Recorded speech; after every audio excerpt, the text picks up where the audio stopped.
శ్రీనివాస్ గారు, ఇంకొక అంశం ఏంటంటే కూటమి ప్రభుత్వం హయాంలో గ్రామ పంచాయతీలకు నిధులు వస్తున్న పరిస్థితి సార్. అంటే గత 5 సంవత్సరాల్లో దగ్గరగా 8,300 కోట్ల రూపాయలు గ్రామ పంచాయతీలకు సంబంధించిన నిధులు ఏదైతే ఉన్నాయో వాటిని దుర్వినియోగం చేసిన పరిస్థితి. అసలు అలా అక్కడికి వెళ్ళి ప్రజలకి ఉపయోగపడని పరిస్థితి. ఈ అంశాన్ని ఎలా చూస్తారు? గ్రామాలను జగన్మోహన్ రెడ్డి దారుణంగా నిర్లక్ష్యం చేశాడు. ప్రతి గ్రామంలో కూడా ఇవాళ సమస్యలు వెల్లువెత్తాయి. మొన్నటి ప్రజా తీర్పు కూడా అది గ్రామీణ ప్రజల తీర్పు అన్నమాట. 164 సీట్లలో మరి తెలుగుదేశం, జనసేన, బీజేపీ వీళ్ళని గెలిపించారంటే జగన్మోహన్ రెడ్డి గ్రామీణ ప్రాంతాల యొక్క క్షోభ పల్లె కన్నీరు పెట్టింది. ఏది అటు రైతులు, ఇటు చేతి వృత్తుల వాళ్ళు, బీసీ, ఎస్సీ, ఎస్టీ, ముస్లింలు అందరూ కూడా ఇవాళ జీవనోపాధి దెబ్బతింది. మనం చూసాం. ఏది భవన నిర్మాణ కార్మికులు ఇసుక కృత్రిమ కొరత సృష్టించి నీకు 20,000 కోట్ల రూపాయలు ఇసుక ఇతర రాష్ట్రాలకు ఎగుమతి చేశారు. అటు తెలంగాణ, కర్ణాటక, తర్వాత ఇటు ఒరిస్సా, మొత్తం ఆంధ్రప్రదేశ్ ఇసుక అక్కడ డిమాండ్ ఉంది. ఎందుకంటే ఇది చివరి ప్రాంతం, నదికి చివరి ప్రాంతం కావడంతో ఇక్కడ ఇసుకకున్న డిమాండ్. ఇప్పుడు ఇక్కడ పనులు ఏమైపోయాయి? స్తంభించిపోయాయి. ఇక్కడ కట్టుబడి రంగం కుదేలైంది. మనం ప్రతి ఊళ్ళో కూడా కనీసం నీకు గుంతలు పూడ్చిన పరిస్థితి లేదు, తట్ట మట్టి పోసిన దిక్కు లేదనమాట. ఇలాంటి పరిస్థితుల్లో ఇప్పుడు కూటమి ప్రభుత్వం రావడం, పైపెచ్చు నిన్నే 1,442 కోట్లు రిలీజ్ చేశారు. ఒక్కరోజు చంద్రబాబు నిన్న గ్రామాలకి 1,442 కోట్లు రిలీజ్ చేశాడంటే అసలు డబ్బు ఎక్కడి నుంచి తెస్తున్నాడో అర్థం కావట్లేదు. ఇప్పుడు ఈ డబ్బు జగన్మోహన్ రెడ్డి ఎందుకు వాడలేకపోయాడు? ఇటు చంద్రబాబు ఈ 2 నెలల్లో మనం చూసాం, అటు ప్రభుత్వ ఉద్యోగులకు జీతాలు ఇచ్చాడు, పెన్షన్లు ఇచ్చాడు 1వ తారీఖు మళ్ళీ. తర్వాత వీళ్ళకు కూడా వృద్ధులు, వికలాంగులు, మరి వితంతువులు వీళ్ళందరికీ కూడా పెన్షన్లు 1వ తారీఖే పడిపోవటం. ఇప్పుడు మళ్ళీ అభివృద్ధి కార్యక్రమాలకు డబ్బులు మనం చూసాం. 1,442 కోట్లు ఇచ్చారంటే అందులో 900 కోట్లు గ్రామాలకి, 500 కోట్లు జల్ జీవన్ మిషన్. అరే జల్ జీవన్ మిషన్లో ఈ 5 ఏళ్లలో ఆంధ్రప్రదేశ్ని జగన్మోహన్ రెడ్డి అధోగతి పాలు చేశాడు. 19వ స్థానం అంట.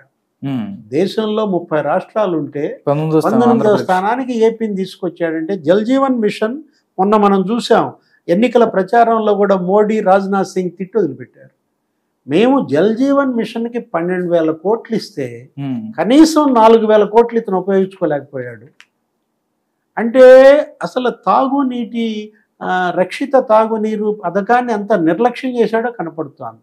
ఇంటింటికి ట్యాప్ అనేది ఈ పథకం యొక్క లక్ష్యం. ఇప్పుడు పవన్ కళ్యాణ్ ఇవాళ జనసేన డిప్యూటీ సీఎం, ఈ గ్రామీణాభివృద్ధి శాఖ, దీనికి అతను మంత్రిగా ఉండటం కూడా కలిసి వచ్చింది. అవును.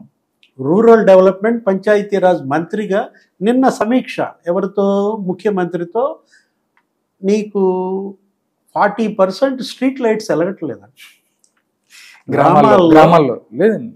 గ్రామాల్లో. కేవలం వెలుగుతున్న వీధి దీపాలు 60% మాత్రమే, 40% మాడిపోయింది.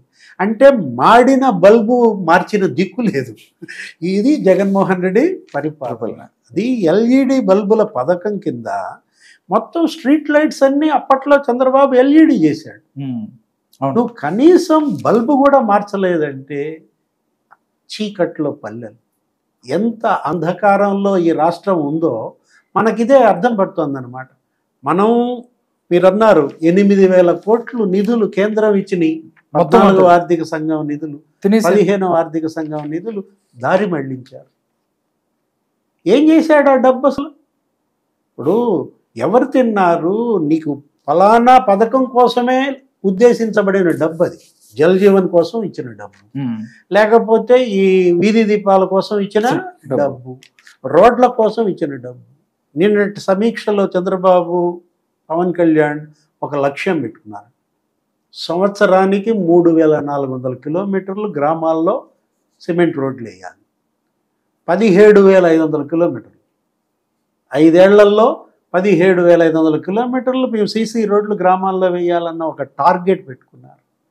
నీకు ఈ డ్రైన్స్, మురుగు కాలువలు ఇవి బాగు చేయటం కోసం 10,000 కోట్లు ఖర్చు పెట్టాలి. అంటే ఏడాదికి కనీసం 2,000 కోట్లు డ్రైనేజ్ సిస్టమ్ మీద. ఇవాళ మహాత్మా గాంధీ ఏమన్నాడు? పల్లెలే పట్టుకొమ్మలు అన్నాడు. మనదంతా కూడా గ్రామీణ సమాజం, వ్యవసాయమే ప్రధాన వృత్తిగా ఉన్న దాంట్లో నీకు 70% ప్రజలు ఉండేది అక్కడే. అట్లా అని అర్బన్ ఏరియాని ఉద్ధరించింది లేదనుకో. జగన్మోహన్ రెడ్డి పట్టణాలు అట్లాగే ఉన్నాయి అధ్వానంగా. ఆయనకి తెలిసింది ఒకటే సార్, బటన్ తప్ప ఆయనకి ఏం తెలియదు. బటన్లు కూడా ఇతను ఎవరికి నొక్కాడు?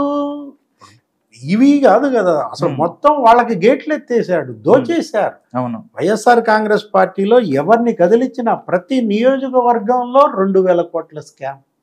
అరే పేదల స్కీముల్లో కూడా స్కాములకు పాల్పడ్డారంటే, అంటే మీరు స్కామ్ చేయడం కోసమే స్కీమ్ తెచ్చాడు.